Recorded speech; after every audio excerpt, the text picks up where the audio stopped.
Hey everybody, Cody Menz here. Without Levi today for my Wot's new video, he decided to go to bed and ditch me here. In any event though, a couple little things, to go over here. Basically between last week and this week, there hasn't been like a whole lot. 1.9.1 test server updated again. A little bit of news there at the Battle Pass. Also going to talk about current changes that have happened on super tests or developers kind of hinting at things when it comes to tier 10 rebalance, when it comes to possibly what might come after this patch we're about to get, maybe like 2.0 they'll label it or something. Anyway, let's get into this here. And of course my phone decides to ding, just as I start this. Anyway though, we're going to get into this. All the links are found in the video description as usual. So starting out, 1.9.1 test server updated, releasing news on the next battle pass coming up. It's going to be the M48A5 and also the TVP T50, where you're going to have 3D styles. There's a surfboard on the M48. I think that looks weird. Otherwise, the style looks pretty cool. This isn't going to happen until the first battle pass ends, so basically towards the middle to end of June. There's also the TVP, which this reminds me of basically like a spider fangs or whatever the hell you call them. Looks a little weird, but in any event, it almost makes this look like a heavy tank, the 3D style. This is going to be coming up, in the next battle pass. Also 2 commanders, bounty optics, and a vertical stabilizer. And yeah, they're just testing out in the test server. When it comes down to, the next battle pass, at least we kind of have a idea what it's going to be. It's probably not going to be too different from the current one. Looking at a sneak preview for June on the NA server, it gives you a couple ideas of things, which there are tank rewards. Do not forget to claim your tank rewards. So if you pop over to here, which, man, this is like really zoomed in. It's probably because I have a small thing. Basically, make sure you don't forget to, claim your thing. I have no idea what I want. Honestly, at this point, I'm a sucker for camos. Let's just select the camo. So don't forget to select those because you only have until the 30th, May 30th here. So very important. Otherwise, Wargaming is going to be releasing about this time next week, on Friday. You're going to see a new YouTube series. Honestly, from what they've kind of rumored and talked about, it's probably going to be a replacement for Wot Weekly. I believe they have a new person, kind of lined up, and a new crew to take it over. I guess centered closer to their HQ. But in any event, I could be completely wrong. A little bit of a guess, but that should be pretty interesting. And otherwise, it goes over some like specials and whatnot. Went over tank rewards, fair play update. A lot of people got banned across all the servers. NA wise, 151 people were banned permanently for basically using mods they were not supposed to, and also breaking other rules along the way. So Wargaming bans people. Do they IP ban people? Typically no, so they can just recreate an account. But in any event, it does kind of give you a little bit of hope that they are, doing something. This YouTube video here, basically 1.9.1, I'm pretty sure, so the test server, unless it's on 1.9 right now, but I'm pretty sure that this is the test server, unless I'm completely mistaken. I would pop over here. It's a little terrifying seeing the climbs that wheel tanks can do. And yeah, it's really just, for wheel tanks for the most part. But in any event, there's a lot of mountain goating coming back to World of Tanks. So I would pop over and watch his YouTube video. It's definitely a lot of the ones are a little bit tough to pull off, but they are possible. So it's something to, even if you're not going to do them, it's pretty interesting to watch because, they put a lot of time into finding stuff like this. Also, tank rewards for June. The June one was kind of leaked a little bit. Sherman Firefly, Thunderbolt, and also the Waffentrager. This month, the main prize was like the AT-15A, which I highly suggest getting that if you haven't picked your tank rewards yet. And yeah, for the most part, this is going to be coming up in June. I think tank rewards has gone over pretty well. Something I wanted to talk about though, so they've talked a lot about super test stuff and Q&As and stuff, the developers, about upcoming changes to tanks, which maybe this is going to be part of like 2.0 or something. I just wanted to go over the changes just briefly because there's a lot of people upset. It's super test. Just because it hits super test does not mean it's gonna freaking make it to the game. So people need to chill out and doom and gloom. Oh my god, they're changing my tank. Honestly, a lot of the changes they do are kind of making sense, but you never know until we actually get our hands on things, and they're basically gonna hit the live server. Who knows the order that they're gonna come into. I think they're gonna release them in basically a big 2.0 patch, rebalancing a lot of tanks, basically say tier 7, tier 8 and up. So right now I'm just going to focus on tier 10s here, just briefly. So E100, basically what they're doing on the E100, they're buffing the damage and like even the tanks below it, but let's just focus on tier 10 here. They're buffing the 12.8 centimeter damage up, the rate of fire. Also, they're buffing the aiming time on the 15 centimeter. And the turret front. So turret front and that little police bar on top of it. They're also doing very similar things down the tanks beneath these tier 10s. So in a sense, turret armor buff, gun buff, awesome.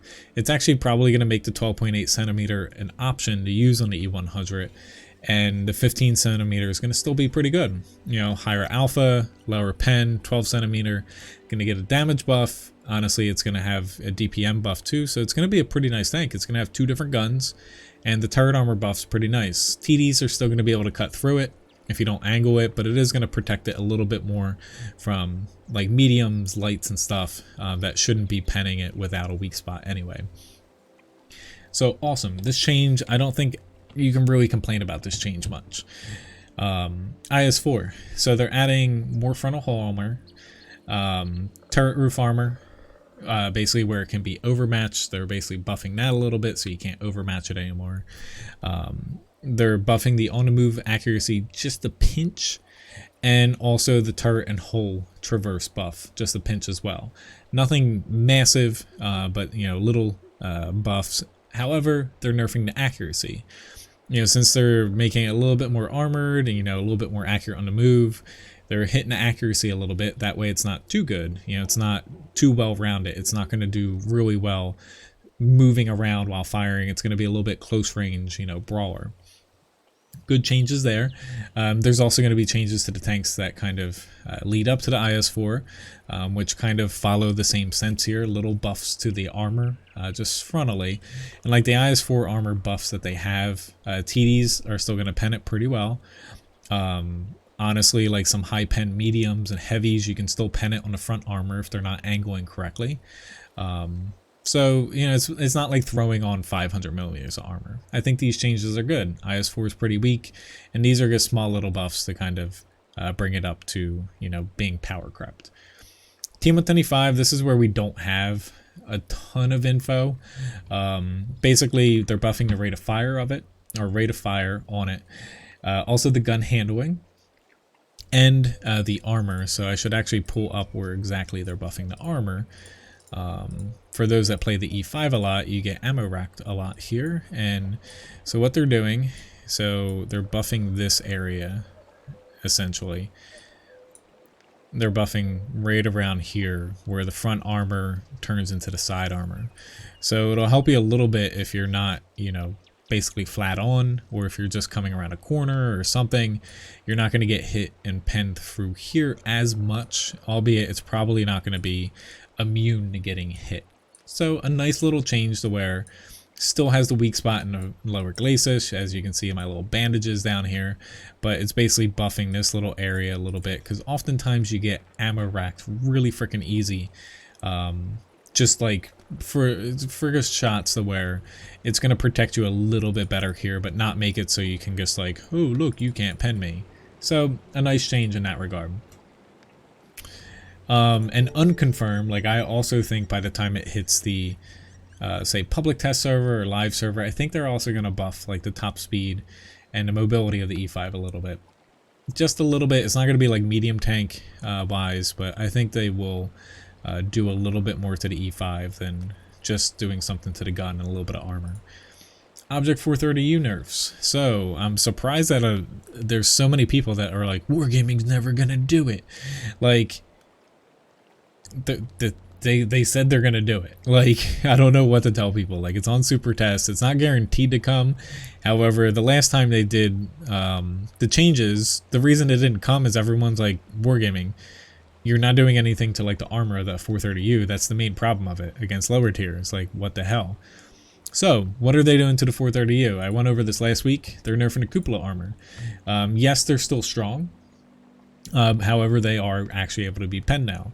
And also they're nerfing the on-the-move accuracy to make the gun a little bit, you know, more, I guess, annoying to use at mid to long range, because the 430U is not meant to be a mid to long range tank. Especially, like, a lot of people just chuck heat out of it to get around that. A lot of people were mad about the Progetto. My thoughts on the Progetto, though, is wait and see in a sense. I agree. So, like, removing the gun rammer, I agree. Like, all auto reloaders, don't give them a gun rammer. Like, basically tier 10 down to the tier 8s, even the premium, just remove it. IS-3A, I don't believe, has a gun rammer anyway, because that's, you know, another auto reloader.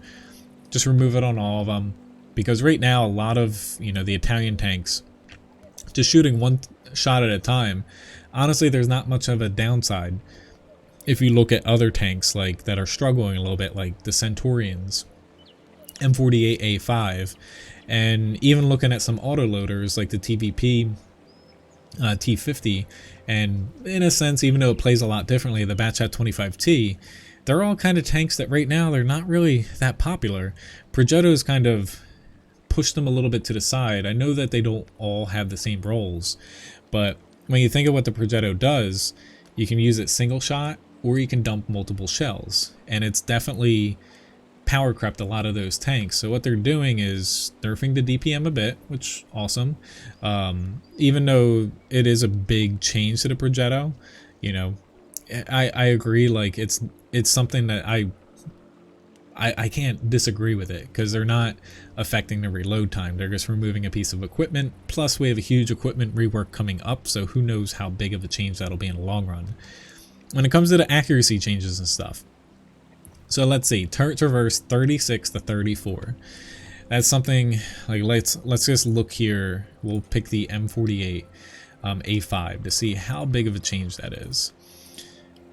We're just going to go into the M48 A5. Whoops, I don't want to hit research. I'm an idiot. I should have went into comparison here. And I should have had this ready as well. So M48 A5, we're just going to do 100% when it comes to the stats here, to get a general sense of how big of a change that this is going to be, because a lot of people are freaking out. And so let's see, so gun traverse speed, since that's kind of the, there we go. So turret traverse 36 to 34. M48 has a 41.72. So Progetto, that's a bit of a nerf. However, is that 2 degrees a second going to be this massive, completely screwing the whole tank over? It's noticeable, but who knows if it's going to make the public test server. It's not that massive. Aiming time 2.1 to 2.5. Aiming time on the M48 is 1.82. Well, guess what? Are you really going to notice 0.4 seconds difference? I don't think so. Like, I could be completely wrong though, but that's still towards the bottom end. Like, let's take the 430U. That's not a very accurate, like, tank that has a really good aiming time and really good accuracy and stuff. So the 430U, its aiming time is 2.24. So looking at this, you're going to have a little bit longer aiming time. And these changes, honestly, these are the ones where it's the first round of the super test, where I don't think they're going to be that terrible, but at the same time, like, looking at other tier 10s, wargaming often will, okay, they went from 2.1 to 2.5. It'll probably end up at like 2.3 or 2.2. It's not that huge of a change, but the on-the-move accuracy, that's definitely going to hit it a bit. And the overall accuracy here, so 0.33 to 0.35. So 0.35 puts it in line with the M48. However, it's much more accurate than the 430U. So that change I don't think is that bad, because once you start adding crew skills and stuff, this gets it back down. It gets it back down to a pretty good value. So honestly, when it comes down to it, like the main thing to focus, the main nerf is removing the gun rammer and the progetto. I agree with that. These changes, you don't know until you actually play it. I don't think they're going to be that bad and noticeable, especially once you have equipment and crew skills on. Because most tier 10 mediums, honestly, they're laser accurate anyway. But these values are the ones that by the time I think we get the progetto changes on the live server, they're going to be a little bit more, you know, closer to what they are right now than what's actually on there.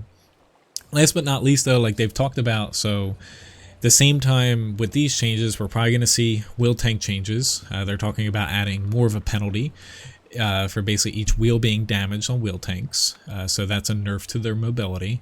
Who knows if they'll bring other changes. And also talking about the Object 430U, they also mentioned possible changes, and this even came up in some Q&As over the past couple months.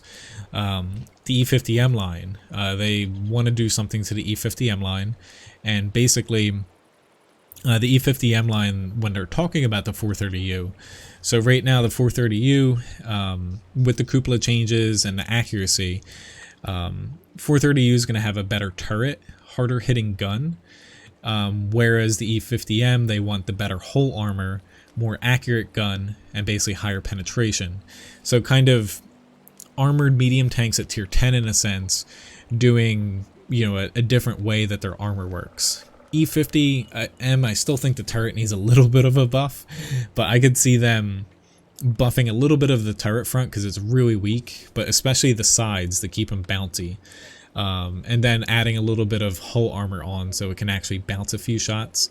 I think it's an interesting way if they balance it that way.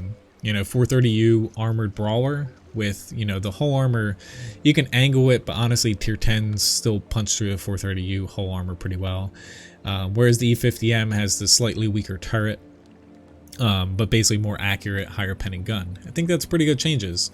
Like, does this cover all the tier 10s so far that we, you know, want changes? No, but if you think about the way that they're kind of approaching these changes, you know, I can't really poke too many holes in their, I guess, logic until you actually play them and until we actually see the end result of the super test, because things change. Like, things change all the time. And, you know, hopefully, you know, people will have an open mind where I don't think any of the stuff that they do are perfect, but at least thinking about how they're trying to push tanks towards like a specific role or something, it does have some thought behind it. Last but not least, though, if you haven't picked your, say, tank for frontline, my personal recommendations would be between the AE Phase 1 and the Chart Future. So AE Phase 1, you're getting basically something between an M103 and a Conqueror. Basically, it's an M103 with a slightly less accurate gun, but you have a much better turret armor for hold down. Chart Future 4, awesome. I think it's a fun tank. And a lot of people might be it's a little wonky to play, but basically compared to the Tech Tree Bat Chat, higher damage per shot, better accuracy, better penetration, mobility is pretty good. The way that the gun is situated too, you have a little bit more gun depression, and with it being flushly mounted on the top, you can poke ridges. You can't really bounce too well though. The armor's thicker but not great. It's a fun tank to play. It's almost like playing a up-tiered like Lorraine 40T in a sense. Definitely a little bit different because of the size, and the gun's definitely more accurate than it, but it feels somewhat like that. Credit to the person on my live stream that brought that up. That was actually a good comparison. Last but not least, the 777 version 2. This tank really bouncy armor wise. The closest comparisons to T10, so much bouncier armor on the hull against non-heat rounds. Heat rounds cut through it really easily though. Turret's situated in the center of the tank though, so it's a little bit better playing around corners. However, paper stats basically are worse than, say, the T10 gun, like mobility and stuff. On paper it looks crappy, but bouncier hull armor, unless people are shooting heat at you, and, you know, a little bit different turret placement to fight around cover a little bit better. In any event though, thanks for watching this. yeah, this went a little bit longer than I thought, but I started ranting and ranting and ranting, so yeah, sue me, but please don't. In any event, thanks for watching. See you guys next week. Have a good one.